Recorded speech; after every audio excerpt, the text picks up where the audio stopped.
देवदर्शन स्तोत्र संस्कृत. दर्शनं देवदेवस्य दर्शनं पापनाशनं दर्शनं स्वर्गसोपानं दर्शनं मोक्षसाधनं दर्शनेन जिनेन्द्राणां साधूनां वन्दनेन च न चिरं तिष्ठते पापं छिद्रहस्ते यथोदकं वीतरागमुखं दृष्ट्वा पद्मरागसमप्रभं नैकजन्म कृतं पापं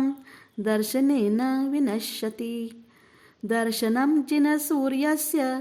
संसारध्वान्तनाशनं बोधनं चित्तपद्मस्य समस्तार्थप्रकाशनं दर्शनं जिनचन्द्रस्य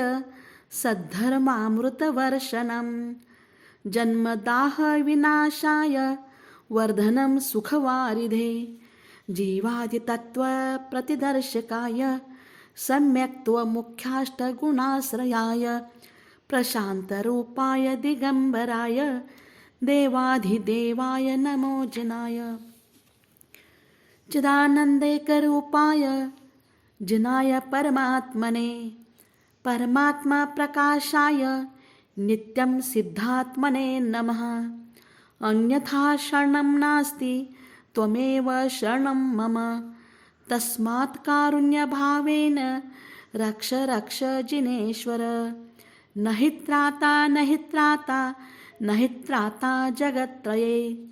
वीतरागात् परो देव न भूतो न भविष्यति जिने भक्तिर्दिने दिने सदा मेस्तु सदा मेस्तु भवे भवे जिन धर्म विनिर्मुक्तो मा भुवं चक्रवर्त्यपि सचिन्तोऽपि दरिद्रोऽपि जिन धर्मे निवासितः जन्म जन्म कृतं पापं जन्म कोट्यान्मपार्जितं जन्म मृत्यु जरामूलं हन्यते जिन दर्शनात्.